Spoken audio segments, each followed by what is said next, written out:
Narayan online प्रतियोगिता education centre.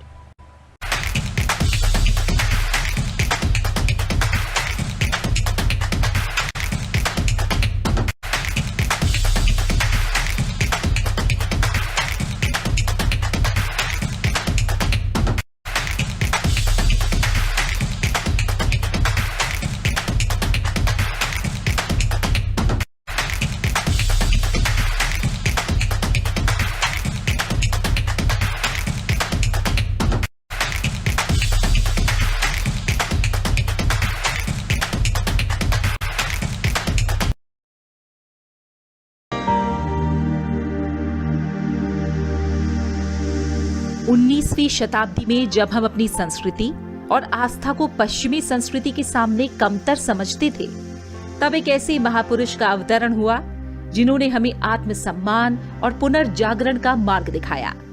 जी हाँ, हम बात कर रहे हैं स्वामी दयानंद सरस्वती की। आधुनिक भारत के महान चिंतक और समाज सुधारक दयानंद सरस्वती का जन्म 12 फरवरी 1824 को गुजरात के काठियावाड़ क्षेत्र के एक गांव में हुआ था। स्वामी दयानंद सरस्वती का जन्म मूल नक्षत्र में हुआ था। इस वजह से इनके माता पिता ने उनका नाम मूल शंकर रखा था। स्वामी दयानंद सरस्वती भगवान शिव के सच्चे उपासक थे, लेकिन उनके आस्था भाव को उस वक्त ठेस पहुंची जब उन्होंने भगवान शिव पर चढ़ा प्रसाद एक चूहे को खाते हुए देख लिया। उसके बाद से ही उन्होंने मूर्ति पूजा का विरोध करना शुरू कर दिया। उनके जीवन में ऐसी बहुत सी घटनाएं हुई जिन्होंने उन्हें हिंदू धर्म की पारंपरिक मान्यताओं और ईश्वर के बारे में गंभीर प्रश्न पूछने के लिए विवश कर दिया। उनका बचपन सुविधा संपन्न था और उन्हें किसी प्रकार का अभाव नहीं था। शुरू से ही उन्होंने वेदों, शास्त्रों, धार्मिक पुस्तकों और संस्कृत भाषा का अध्ययन किया। बड़े होने पर स्वामी दयानंद सरस्वती के माता पिता उनका विवाह कर देना चाहते थे, लेकिन उनका मन ज्ञान की खोज में रम गया था। 1846 में उन्होंने अपना घर बार छोड़ दिया और अगले 25 साल तक उन्होंने हिमालय की पहाड़ियों में भटकते, ज्ञानार्जन करते और अपने गुरु की सेवा करते हुए बिताए। उन्होंने योग विद्या और शास्त्र ज्ञान श्री विरजानंद से प्राप्त किया था। उनके गुरु विरजानंद ने उन्हें समाज में व्याप्त कुरीति, अन्याय और अत्याचार के विरुद्ध कार्य करने और आम जनगण में जागरूकता फैलाने को कहा। दयानंद सरस्वती ने 10 अप्रैल 1875 को आर्य समाज की स्थापना की। इसका मकसद देश में रूढ़ियों, कुरीतियों, आडंबरों, पाखंडों से मुक्त एक नए स्वर्णिम समाज की स्थापना करना था। आर्य समाज के जरिए उन्होंने समाज सुधार के काम को आगे बढ़ाया। देखते ही देखते देश भर में इसकी शाखाएं खुल गयी। वेदों का प्रचार करने के लिए उन्होंने पूरे देश का दौरा किया और लोगों को वेदों की महत्ता के बारे में बताया। स्वामी जी ने धर्म परिवर्तन कर चुके लोगों को फिर से हिंदू बनने की प्रेरणा देकर शुद्धि आंदोलन चलाया। 1886 में लाहौर में स्वामी दयानंद के अनुयायी लाला हंसराज ने दयानंद एंग्लो वैदिक कॉलेज की स्थापना की थी। हिंदू समाज को इससे नई चेतना मिली और अनेक संस्कारगत कुरीतियों से छुटकारा मिला। दयानंद सरस्वती एकेश्वरवाद में विश्वास करते थे। उन्होंने जातिवाद और बाल विवाह का विरोध किया और नारी शिक्षा के साथ ही विधवा विवाह को प्रोत्साहित किया। समाज सुधार के साथ ही दयानंद सरस्वती ने अंग्रेजों के खिलाफ भी कई अभियान चलाए। उन्होंने ही कहा कि भारत भारतीयों का है। उन्होंने अपने प्रवचनों के जरिए भारतवासियों को राष्ट्रीयता का उपदेश दिया और भारतीयों को देश पर मर मिटने के लिए प्रेरित करते रहे। दयानंद सरस्वती ने अपने विचारों के प्रचार के लिए हिंदी भाषा को अपनाया। उनकी सभी रचनाएं और सबसे महत्वपूर्ण ग्रंथ सत्यार्थ प्रकाश मूल रूप में हिंदी भाषा में लिखा गया। दयानंद सरस्वती धार्मिक संकीर्णता और पाखंड के विरोधी थे। इस वजह से कुछ लोग उनसे शत्रुता भी करने लगे। इन्हीं में से किसी ने 1883 में स्वामी दयानंद सरस्वती को दूध में कांच पीसकर पिला दिया। इससे उनका 30 अक्टूबर 1883 को अजमेर में निधन हो गया। दयानंद सरस्वती सामाजिक और आध्यात्मिक सुधार के निर्भीक योद्धा थे। उन्होंने शैक्षिक और सामाजिक सुधार, विशेषकर महिला सशक्तिकरण और अस्पृश्यता उन्मूलन के लिए प्रभावशाली उपाय किए। उनका कार्य आज भी भारतीय समाज और पूरे विश्व के लिए बेहद ही प्रासंगिक है। दयानंद सरस्वती ने जिस आर्य समाज की स्थापना की, आज उसकी लगभग 10,000 इकाइयां पूरी दुनिया में कल्याणकारी गतिविधियां चला रही हैं। आर्य समाज ने नैतिकता आधारित आधुनिक शिक्षा के प्रोत्साहन में अभूतपूर्व योगदान किया है और उसने समाज में सभी वर्गों, विशेषकर महिलाओं और वंचित वर्गों की उन्नति के लिए काम किया। स्वामी दयानंद सरस्वती भारत के महान चिंतक और निर्माता थे। 19वीं सदी के मध्य में भारत में पुनर्जागरण और सुधार आंदोलनों की शुरुआत जिन जिन क्षेत्रों में हुई, उसमें स्वामी दयानंद सरस्वती की भूमिका अतुलनीय थी। दरअसल 19वीं सदी के सामाजिक, धार्मिक और सांस्कृतिक आंदोलनों में दयानंद सरस्वती स्वयं एक आंदोलन थे। शिक्षा का प्रसार, कुप्रथाओं और कुरीतियों के निवारण, स्त्री और पिछड़ों की शिक्षा, स्वदेशी राष्ट्रीयता के विकास, रूढ़िवादिता को खत्म करने और अपनी संस्कृति के प्रति गर्व के भाव को जगाने के लिए जो ठोस काम स्वामी दयानंद सरस्वती ने 150 साल पहले किया, वो आज तक कोई व्यक्ति या संगठन नहीं कर पाया। स्वामी दयानंद सरस्वती ने जीवन भर समाज में फैली सामाजिक कुरीतियों और अंधविश्वासों के प्रति लोगों को जागृत करने का काम किया। उन्होंने जन्म के आधार पर जाति व्यवस्था का विरोध करते हुए कर्म के आधार पर जाति व्यवस्था बनाने पर जोर दिया। स्वामी दयानंद ने दलितों के उद्धार, स्त्रियों की शिक्षा, बाल विवाह निषेध, सती प्रथा और विधवा विवाह को लेकर समाज में क्रांति पैदा की। दयानंद सरस्वती का मानना था कि तीर्थ एक अच्छे कार्यों के लिए, सत्य बोलने के लिए और ज्ञान प्राप्त करने के लिए है, न कि पूजा और कर्मकांड के लिए। वे जातिवाद के भी विरोधी थे। वे जन्म से जाति यानी ब्राह्मण, क्षत्रिय, वैश्य या शूद्र की उत्पत्ति को सत्य नहीं मानते थे। उनका मानना था जो धर्म, शास्त्रों और वेदों का ज्ञान प्राप्त करेगा वही ब्राह्मण कहलाएगा। उन्होंने छुआछूत को भारतीय समाज का सबसे बड़ा दोष माना। दयानंद सरस्वती ने बताया कि पर्दा प्रथा, बाल विवाह, सती प्रथा, बलि प्रथा आदि को कहीं भी वैदिक साहित्य में मान्यता प्राप्त नहीं है और ये गलत है। वे जीवन भर इसका विरोध करते रहे। उन्होंने वैदिक काल के सामाजिक ढांचे के आधार पर समाज में स्त्रियों को उच्च स्थान दिलाने का प्रयास किया।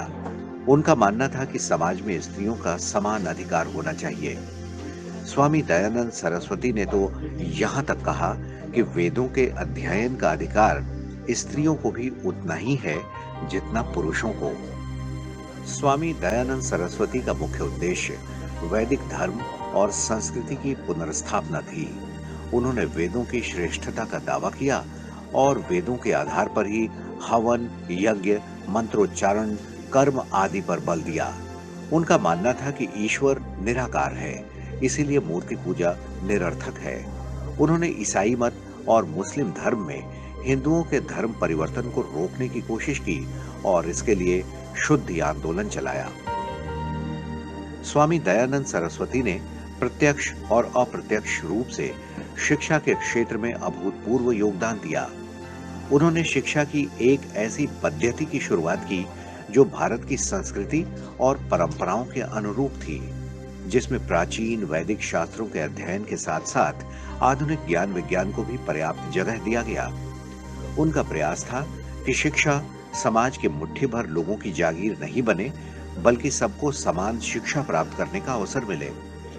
दयानंद सरस्वती ने न केवल प्रचारित शिक्षा की विकृतियों और असंगतियों को दूर किया, बल्कि शिक्षा के जरिए वे विश्व भर में एक ऐसी नई सामाजिक व्यवस्था स्थापित करना चाहते थे जो समतापूर्ण और न्याय पर आधारित हो।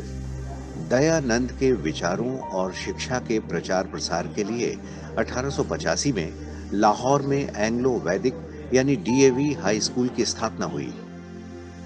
इसके 2 साल के भीतर ही अनेक हाई स्कूल, कॉलेज और गुरुकुल स्थापित हुए, जिसमें स्वामी दयानंद के विचारों को मूर्त रूप दिया जाने लगा।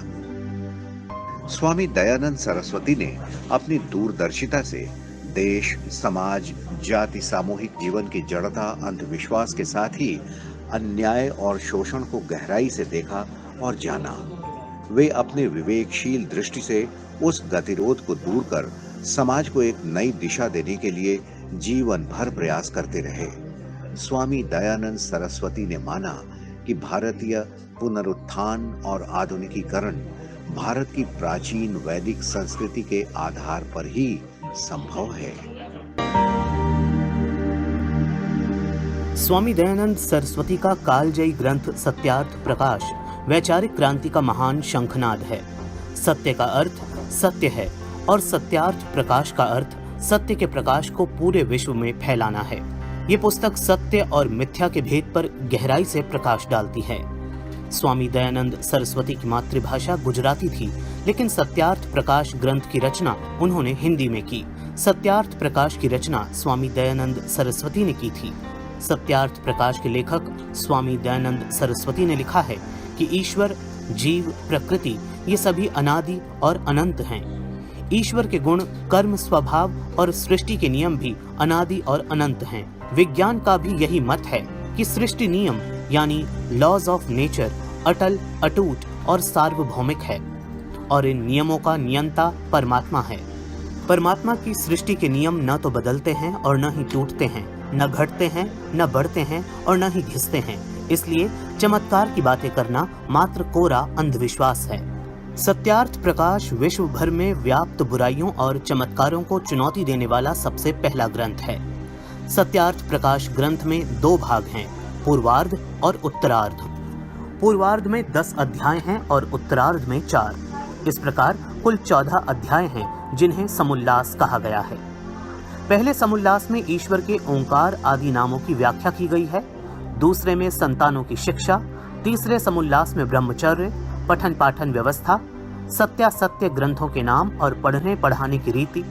चौथे समुल्लास में विवाह और गृह आश्रम का व्यवहार। 5वें में वानप्रस्थ और संन्यासाश्रम की विधि। 6ठे समुल्लास में राजधर्म। 7वें में वेदेश्वर विषय।